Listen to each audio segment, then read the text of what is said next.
प्राचीन काल में एक अत्यंत धनी व्यापारी बहुत सी वस्तुओं का कारोबार किया करता था। यद्यपि प्रत्येक स्थान पर उसकी कोठियां, गुमाश्ते और नौकर चाकर रहते थे, तथापि वह स्वयं भी व्यापार के लिए देश विदेश की यात्रा किया करता था। एक बार उसे किसी विशेष कार्य के लिए अन्य स्थान पर जाना पड़ा। वह अकेला घोड़े पर बैठकर चल दिया। गंतव्य स्थान पर खाने पीने को कुछ नहीं मिलता था, इसलिए उसने एक खुर्जी में कुलचे और खजूर भर लिए। काम पूरा होने पर वह वापस लौटा। चौथे दिन सवेरे अपने मार्ग से कुछ दूर सघन वृक्षों के समीप एक निर्मल तड़ाग देखकर उसकी विश्राम करने की इच्छा हुई। वह घोड़े से उतरा और तालाब के किनारे बैठकर कुलचे और खजूर खाने लगा। जब पेट भर गया तो उसने जगह साफ करने के लिए खजूरों की गुठलियां इधर उधर फेंक दी और आराम करने लगा।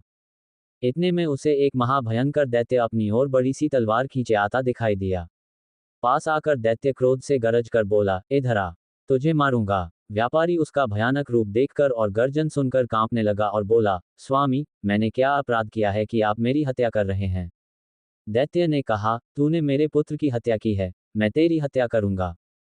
व्यापारी ने कहा, मैंने तो आपके पुत्र को देखा भी नहीं, मैंने उसे मारा किस तरह? दैत्य बोला, क्या तू अपना रास्ता छोड़कर इधर नहीं आया? क्या तूने अपनी झोली से निकाल कर खजूर नहीं खाए और उनकी गुठलियां इधर उधर नहीं फेंकी? व्यापारी ने कहा, आपकी बातें ठीक हैं, मैंने ऐसा ही किया है। दैत्य ने कहा, जब तू गुठलियां फेंक रहा था तो इतनी जोर से फेंक रहा था कि एक गुठली मेरे बेटे की आंख में लगी और बेचारे का उसी समय प्राणांत हो गया। अब मैं तुझे मारूंगा। व्यापारी बोला, स्वामी, मैंने आपके पुत्र को जानबूझकर तो मारा नहीं है। फिर मुझसे जो भूल हो गई है उसके लिए मैं आपके पैरों पर गिरकर क्षमा मांगता हूं। दैत्य ने कहा, मैं न दया करना जानता हूं न क्षमा करना। और क्या खुद तुम्हारी शरीयत में नरवध के बदले नरवध की आज्ञा नहीं दी गई है? मैं तुझे मारे बगैर नहीं रहूंगा। ये कहकर दैत्य ने व्यापारी की बांह पकड़कर उसे पृथ्वी पर गिरा दिया और उसे मारने के लिए तलवार उठाई। व्यापारी अपने स्त्री पुत्रों की याद कर कर के विलाप करने लगा, साथ ही ईश्वर और पवित्र आत्माओं की सौगंध दिला दिलाकर दैत्य से अपने प्राणों की भिक्षा मांगने लगा। दैत्य ने ये सोचकर हाथ रोक लिया कि जब ये थककर हाथ पांव पटकना बंद कर देगा तो इसे मारूंगा। लेकिन व्यापारी ने रोना पीटना बंद ही नहीं किया। अंत में दैत्य ने उससे कहा, तू बेकार ही अपने को और मुझे तंग कर रहा है। तू अगर आंसू की जगह आंखों से खून बहाए तो भी मैं तुझे मार डालूंगा। व्यापारी ने कहा, कितने दुख की बात है कि आपको किसी भांति मुझ पर दया नहीं आती। आप एक दीन, निष्पाप मनुष्य को अन्यायपूर्वक मारे डाल रहे हैं और मेरे रोने गिड़गिड़ाने का आप पर कोई प्रभाव नहीं होता। मुझे तो अब भी विश्वास नहीं होता कि आप मुझे मार डालेंगे। दैत्य ने कहा, नहीं, निश्चय ही मैं तुम्हें मार डालूंगा। इतने में सवेरा हो गया। शहरजाद इतनी कहानी कहकर चुप हो गई। उसने सोचा, बादशाह के नमाज पढ़ने का समय हो गया है और उसके बाद वह दरबार को जाएगा। दुनियाजाद ने कहा, बहन, ये कितनी अच्छी कहानी थी। शहरजाद बोली, तुम्हें ये कहानी पसंद है? अभी तो कुछ नहीं, आगे तो और भी आश्चर्यप्रद है। तुम सुनोगी तो और भी खुश होगी। अगर बादशाह सलामत ने आज मुझे जीवित रहने दिया और फिर कहानी कहने की अनुमति दी तो कल रात मैं तुम्हें शेष कथा सुनाऊंगी, वरना भगवान के पास चली जाऊंगी। शहरयार को भी यह कहानी बेहद पसंद आई थी। उसने विचार किया कि जब तक कहानी पूरी न हो जाए शहरजाद को नहीं मरवाना चाहिए, इसलिए उसने उस दिन उसे प्राणदंड देने का इरादा छोड़ दिया। पलंग से उठकर वह नमाज पढ़ने गया और फिर दरबार में जा बैठा। शोककातर मंत्री भी उपस्थित था। वह अपनी बेटी का भाग्य सोचकर सारी रात न सोया था। वह प्रतीक्षा में था कि शाही हुक्म हो तो मैं अपनी बेटी को ले जाकर जल्लाद के सुपुर्द करूं। किंतु उसे ये देखकर आश्चर्य हुआ कि बादशाह ने यह अत्याचारी आदेश नहीं दिया। शहरयार दिन भर राजकाज में व्यस्त रहा और रात को शहरजाद के साथ सो रहा। एक घड़ी रात रहे दुनियाजाद फिर जागी और उसने बड़ी बहन से कहा कि यदि तुम सोई नहीं तो वह कहानी आगे कहो। शहरयार भी जाग गया और बोला, ये ठीक कहती है, मैं भी व्यापारी और दैत्य की कहानी सुनना चाहता हूँ। तुम कहानी को आगे बढ़ाओ। शहरजाद ने फिर कहना शुरू किया। जब व्यापारी ने देखा कि दैत्य मुझे किसी प्रकार जीवित न छोड़ेगा तो उसने कहा, स्वामी, यदि आपने मुझे वध्य समझ ही लिया है और किसी भांति भी मुझे प्राण दान देने को तैयार नहीं है तो मुझे इतना अवसर तो दीजिए कि मैं घर जाकर अपने स्त्री पुत्रों से विदा ले लूं और अपनी संपत्ति अपने उत्तराधिकारियों में बांट आऊं ताकि मेरे पीछे उनमें संपत्ति को लेकर लड़ाई झगड़ा न हो। मैं प्रतिज्ञा करता हूं कि यह सब करने के बाद मैं इसी स्थान पर पहुंच जाऊंगा। उस समय आप जो ठीक समझें वह मेरे साथ करें। दैत्य ने कहा, यदि मैं तुम्हें घर जाने दूं और तुम वापस न आओ फिर क्या होगा? व्यापारी बोला, मैं जो कहता हूं उससे फिरता नहीं। फिर भी यदि आपको विश्वास न हो तो मैं उस भगवान की, जिसने पृथ्वी आकाश आदि सब कुछ रचा है, सौगंध खाकर कहता हूं कि मैं घर से इस स्थान पर अवश्य वापस आऊंगा। दैत्य ने कहा, तुम्हें कितना समय चाहिए? व्यापारी ने कहा, मुझे केवल 1 वर्ष की मोहलत चाहिए जिसमें मैं अपनी सारी जायदाद का प्रबंध करके आऊं और मरते समय मुझे कोई चिंता न रहे। मैं प्रतिज्ञा करता हूं कि वर्षोपरांत मैं इसी स्थान पर आकर स्वयं को आपके सुपुर्द कर दूंगा। दैत्य ने कहा, अच्छा, मैं तुम्हें 1 वर्ष के लिए जाने दूंगा, किंतु तुम ये प्रतिज्ञा ईश्वर को साक्षी देकर करो। व्यापारी ने ईश्वर की सौगंध खाकर प्रतिज्ञा दोहराई और दैत्य व्यापारी को उसी तालाब पर छोड़कर अंतर्ध्यान हो गया। व्यापारी अपने घोड़े पर सवार होकर घर को चल दिया। रास्ते में व्यापारी की अजीब हालत रही। कभी तो वह इस बात से प्रसन्न होता कि वह अभी तक जीवित है और कभी 1 वर्ष बाद की निश्चित मृत्यु पर शोकातुर हो उठता था। जब वह घर पहुंचा तो उसकी पत्नी और बंधु बांधव उसे देखकर प्रसन्न हुए, किंतु वह उन लोगों को देखकर रोने लगा। वे लोग उसके विलाप से समझे कि उसे व्यापार में कोई भारी घाटा हुआ है या कोई और प्रिय वस्तु उसके हाथ से निकल गई है जिससे उसका धैर्य जाता रहा है। जब व्यापारी का चित्त संभला और उसके आंसू थमे तो उसकी पत्नी ने कहा, हम लोग तो तुम्हें देखकर प्रसन्न हुए हैं, तुम क्यों इस तरह रो धो रहे हो?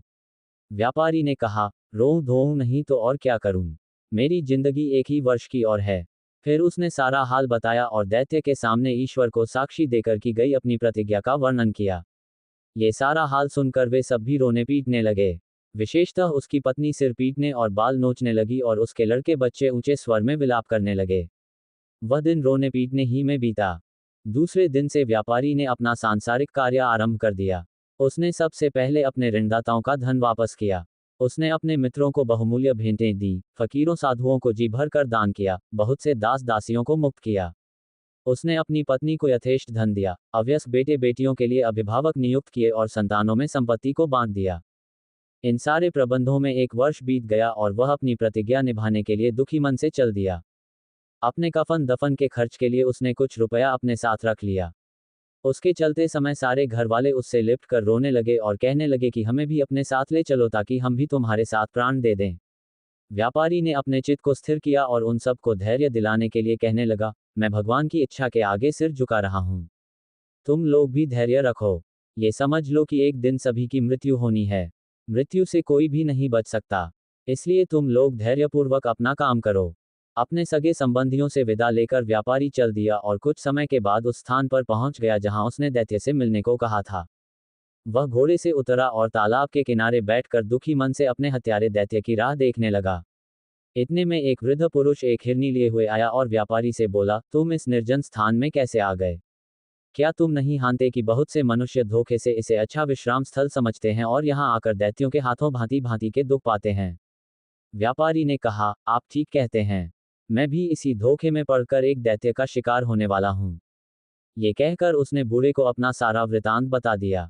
बूढ़े ने आश्चर्य से कहा, ये तुमने ऐसी बात बताई जैसी संसार में अब तक किसी ने नहीं सुनी होगी।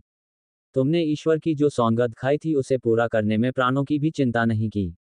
तुम बड़े सत्यवान हो और तुम्हारी सत्यनिष्ठा की जितनी प्रशंसा की जाए कम है। अब मैं यहाँ ठहर कर देखूंगा कि दैत्य तुम्हारे साथ क्या करता है। वे आपस में वार्तालाप करने लगे। इतने ही में एक और वृद्ध पुरुष आया जिसके हाथ में रस्सी थी और 2 काले कुत्ते उस रस्सी से बंधे हुए थे। वह उन दोनों से उनका हालचाल पूछने लगा। पहले बूढ़े ने व्यापारी का संपूर्ण वृतांत कहा और यह भी कहा कि मैं आगे का हालचाल देखने यहाँ बैठा हूँ। दूसरा बूढ़ा भी यह सब सुनकर आश्चर्यचकित हुआ और वहीं बैठकर दोनों से बातें करने लगा। कुछ समय के उपरांत एक और बूढ़ा एक खच्चर लिए हुए आया और पहले 2 बूढ़ों से पूछने लगा कि यह व्यापारी इतना दुखी होकर यहाँ क्यों बैठा है। दोनों ने उस व्यापारी का पूरा हाल कहा। तीसरे वृद्ध पुरुष ने वहां ठहरकर इस व्यापार का अंत देखने की इच्छा प्रकट की। अतएव वह भी वहां बैठ गया। अभी तीसरा बूढ़ा अच्छी तरह सांस भी नहीं ले पाया था कि उन चारों व्यक्तियों ने देखा कि सामने के जंगल में एक बड़ा गहन धूम्रपुंज उठ रहा है। वह धुएं का बादल उनके समीप आकर गायब हो गया। वे लोग आश्चर्य से आंखें मल ही रहे थे कि एक अत्यंत भयानक दैत्य उपस्थित हो गया। उसके हाथ में तलवार थी और उसने व्यापारी से कहा, उठकर इधर आ। मैं तुझे मारूंगा, तूने मेरे बेटे को मारा है। ये सुनकर व्यापारी और तीनों बूढ़े कांपने लगे और उच्च स्वर में विलाप करने लगे। उन सब के रोने चिल्लाने से जंगल गूंज उठा। किंतु दैत्य व्यापारी को पकड़कर एक ओर ले ही गया। हिरनी वाले बूढ़े ने ये देखा और वह दौड़कर दैत्य के पास पहुंचा और बोला, दैत्य महाराज, मैं आपसे कुछ निवेदन करना चाहता हूं। आप अपने क्रोध पर कुछ देर के लिए संयम रखें। मेरी इच्छा है कि मैं अपनी और इस हिरनी की कहानी आपको सुनाऊं। किंतु कहानी के लिए एक शर्त है। यदि आपको ये कहानी विचित्र लगे और पसंद आए तो आप इस व्यापारी का 1/3 अपराध क्षमा कर दें। दैत्य ने कुछ देर तक सोचकर कहा, अच्छा, मुझे तुम्हारी शर्त स्वीकार है। कहानी कहो।